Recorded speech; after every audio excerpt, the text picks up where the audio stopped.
사랑하는 은혜와 진리 장로교회 교우 여러분, 어젯밤도 평안하셨습니까? 오늘도 예수 그리스도를 내 삶의 구주로 온전히 인정하며 살아가는 하루가 되시기를 주님의 이름으로 축원합니다. 오늘 새벽에 만나 본문은 사도행전 8장 26절에서 40절입니다. 사도행전 8장 26절에서 40절을 제가 읽어드리겠습니다.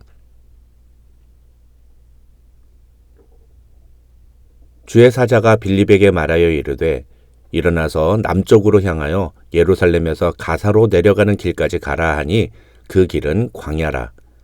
일어나 가서 보니 에디오피아 사람 곧 에디오피아 여왕 간다게의 모든 국고를 맡은 관리인 네시가 예배하러 예루살렘에 왔다가 돌아가는데 수레를 타고 선지자 이사야의 글을 읽더라. 성령이 빌립더러 이르시되 이 수레로 가까이 나아가라 하시거늘 빌립이 달려가서 선지자 이사야의 글 읽는 것을 듣고 말하되 읽는 것을 깨닫느냐? 대답하되 지도해 주는 사람이 없으니 어찌 깨달을 수 있느냐 하고 빌립을 청하여 수레에 올라 같이 앉으라 하니라.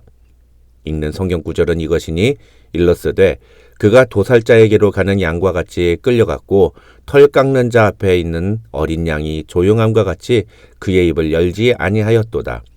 그가 굴욕을 당했을 때 공정한 재판도 받지 못하였으니 누가 그의 세대를 말하리요. 그의 생명이 땅에서 빼앗김이로다 하였거늘 그 네시가 빌립에게 말하되 청컨대 내가 묻노니 선지자가 이 말한 것이 누구를 가리킴이냐 자기를 가리킴이냐 타인을 가리킴이냐. 빌립이 입을 열어 이 글에서 시작하여 예수를 가르쳐 복음을 전하니 길 가다가 물 있는 곳에 이르러 그 네시가 말하되 보라 물이 있으니 내가 세례를 받음에 무슨 거리낌이 있느냐. 이에 명하여 수레를 멈추고 빌립과 네시가 둘 다 물에 내려가 빌립이 세례를 베풀고 둘이 물에서 올라올새 주의 영이 빌립을 이끌어간지라. 네시는 기쁘게 길을 가므로 그를 다시 보지 못하니라. 빌립은 아소도에 나타나 여러 성을 지나다니며 복음을 전하고 가이사랴에 이르니라. 우리는 어제 사마리아인 마술사 시몬이 복음에 대해 보인 잘못된 반응에 대해 살펴보았습니다. 제가 자주 말씀드리지만 우리의 믿음이 어떤 상태인가는 우리의 삶의 목적이 무엇인가, 그리고 우리가 정말 중요하게 여기는 것이 무엇인가, 다른 말로 우리가 갖고 있는 가치가 무엇인가, 마지막으로 우리가 다른 사람들에게 보여주는 태도는 어떠한가, 우리의 모습이 예수 믿는 사람다운 모습을 보여주고 있는가, 이 세 가지를 보면 된다고 말씀드렸습니다. 그런 점에서 마술사 시몬은 목적과 가치가 잘못된 사람이었습니다. 그는 예수를 믿는 사람처럼 보였지만 자신에게 회개하라는 베드로의 말을 듣고도 결국 회개하지 않음으로써 마지막 태도까지 잘못된 모습을 보여주었습니다. 이제 오늘 본문에서 사도행전을 쓴 누가는 사마리아인 마술사 시몬과 대비되는 한 사람을 우리에게 보여줍니다. 그 사람은 바로 에디오피아의 네시입니다. 이 네시는 이름조차 알려져 있지 않은 사람이었습니다. 그는 예루살렘에 예배하러 왔다가 돌아가는 길에 이사야서를 읽습니다.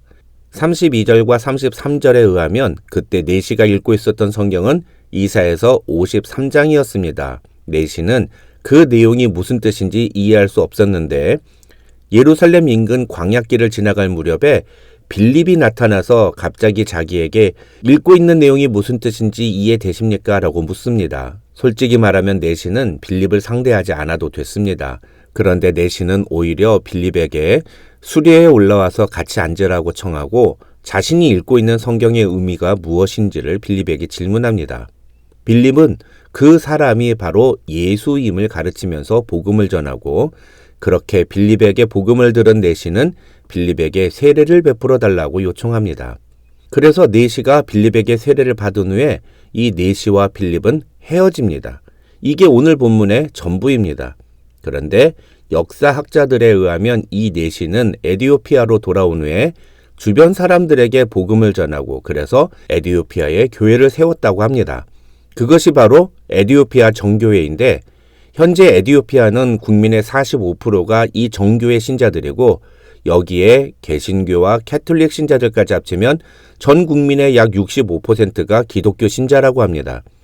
오늘 본문에 나오는 넷이 한 사람으로 인해 에디오피아라는 한 나라가 기독교 국가가 된 것입니다. 그런 의미에서 오늘 본문은 단순히 넷이 이 한 사람이 빌립을 만나서 예수님을 믿었다는 정도의 내용이 아니라 땅끝까지 이르러 내 증인이 되라는 주님의 명령이 어떻게 구체적으로 실현되었는지를 보여주는 장면이라고 할 수 있습니다. 그런 점에서 오늘 본문에서 우리는 몇 가지 놓치지 말아야 할 것이 있습니다. 첫째로 이 모든 사건은 이 넷이가 하나님의 말씀에 대한 관심을 갖고 있었다는 점에서부터 시작됐다는 것입니다. 말씀드린 것처럼 에디오피아의 넷이는 예루살렘에서 예배를 드린 후에 고향으로 돌아가는 길에 이사야서를 읽고 있었습니다. 30절을 보시면 이 넷이는 소리를 내서 성경을 읽고 있었는데 이것은 고대 사회의 일반적인 독서법이었다고 합니다. 하지만 학자들은 이 넷이가 이사야서를 소리내서 읽은 것은 본문의 의미를 이해하기 위해서 노력하고 있음을 보여주는, 다시 말해서 복음에 대한 이 넷이의 진실한 갈망을 보여주는 모습이라고 설명합니다. 더욱이 에디오피아 넷이가 이사야서를 이렇게 소리내서 읽은 덕에 빌립은 그에게 다가가서 그 본문의 의미를 알고 있느냐고 물어볼 수 있었는데 이것은 이디오피아 넷이의 행동이 빌립에게 있어서는 복음을 전할 수 있는 하나의 접촉점이었다. 이렇게 학자들은 설명합니다. 어제 살펴본 사마리아인 마술사 시몬은 오로지 사람들에게 자신이 인정받는 것에만 관심이 있었습니다. 심지어 다른 사람들이 다 성령 받을 때 자신은 아직도 성령을 받지 못했음에도 불구하고 그는 자신이 성령을 받는 것보다 사도들의 능력에 더 관심이 많았습니다. 하지만 에디오피아 넷이는 그렇지 않았다는 겁니다. 그는 하나님의 말씀에 관심을 가졌고 그 의미를 바로 알고 싶은 열망이 있었다는 겁니다. 그래서 지나가다가 그 말씀의 의미를 제대로 이해하느냐고 묻는 빌립을 그냥 지나치지 않고 수레에 같이 타자고 제안해서 그에게 본문의 의미를 알려달라고 요청했다는 것입니다. 이러한 행동이 이 에디오피아 넷이가 무엇에 관심을 두고 있는지를 보여주는 행동이라는 것입니다. 그런데 여기서 우리가 놓쳐서는 안 되는 이 넷이의 또 다른 모습이 있습니다. 이 과정에서 에디오피아의 넷이는 자신의 무지와 부족함을 숨기지 않았다는 것입니다. 그는 모르는 것은 모른다고 정직하게 이야기합니다. 한글 성경에서 이 사람을 넷이라고 하니까 우리는 이 사람을 우습게 생각하지만 사실 이 사람은 미국으로 치면 재무부 장관에 해당되는 사람입니다. 매우 높은 고위직입니다. 그런데 그런 사람이 자신이 모르는 것을 감추거나 자존심을 내세우지 않고 빌립에게 본문의 의미를 가르쳐 달라고 요청합니다. 복음에 대해 진정성 있는 자세를 갖고 있는 사람이 어떤 모습을 보여주는지를 이 에디오피아 넷이는 우리에게 아주 분명하게 보여주고 있는 것입니다. 셋째로 그는 빌립이 전한 복음을 듣고 예수를 믿기로 결심합니다. 그리고 36절을 보시면 길 가다가 물 있는 곳에서 넷이가 빌립에게 내가 세례를 받음에 무슨 거리낌이 있느냐고 묻는 장면이 나옵니다. 여기서 중요한 것은 이 넷이가 세례를 받게 된 것은 빌립이 제안을 해서가 아니라 넷이 자신이 빌립에게 요청을 함으로써 이루어진 사건이라는 것입니다. 이것은 복음에 대한 에디오피아 넷이의 적극적인 태도를 보여주는 매우 의미 있는 장면인 것입니다. 학자들은 이 장면 속에는 이 넷이가 빌립의 가르침을 완전하게 이해했고 그래서 복음을 마음으로 받아들였다는 사실이 숨어 있다고 설명합니다.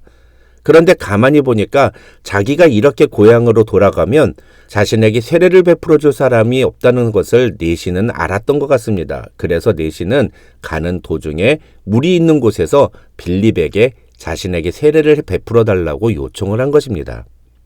그런데 여기에 또 하나의 넷이의 모습이 숨어 있습니다.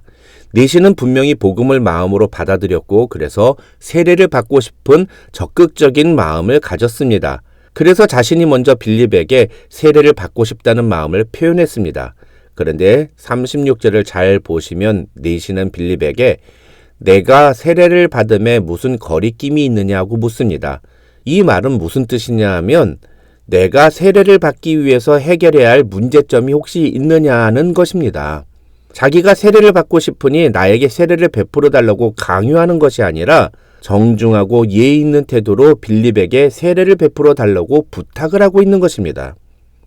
가끔 보면 열정은 너무 많은데 태도가 문제인 사람들이 있습니다. 적극적인 태도를 갖는 것은 좋지만 다른 사람에 대한 정중함과 예의를 잃어서는 안 됩니다. 복음을 전할 때 더더욱 그렇습니다. 무조건 믿으라고 강요하는 것은 결코 옳은 것이 아닙니다. 복음이라는 귀한 선물은 정중함과 예의라는 잘 포장된 그릇에 담겨서 전달되어야 합니다. 39절을 보면 이렇게 빌립에게 세례를 받은 내시는 기쁘게 고향으로 돌아갔다고 성경은 말합니다. 여기서 내시의 기쁜 마음은 8절에서 사마리아 성에 임한 기쁨과 연결됩니다. 복음이 전파될 때 그곳에는 기쁨이 함께한다는 사실을 오늘 본문은 우리에게 보여주고 있는 것입니다.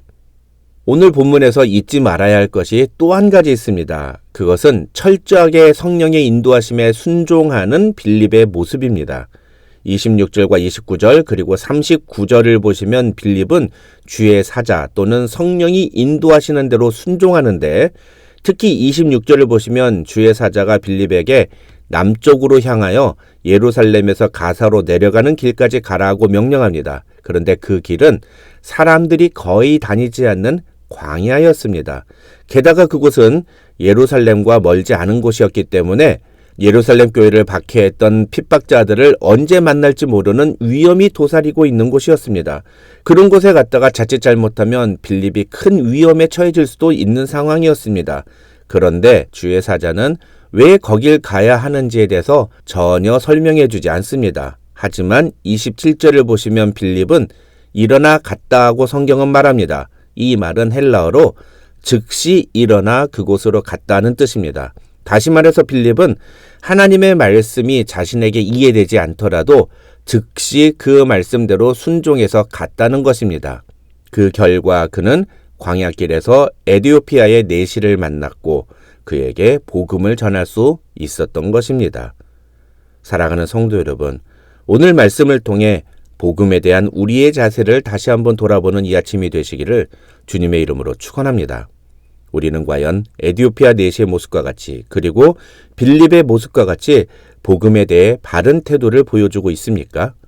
오늘 말씀을 통해 복음에 대해 바른 태도를 가지고 주님의 명령에 순종하는 저와 여러분이 되시기를 주님의 이름으로 축원합니다.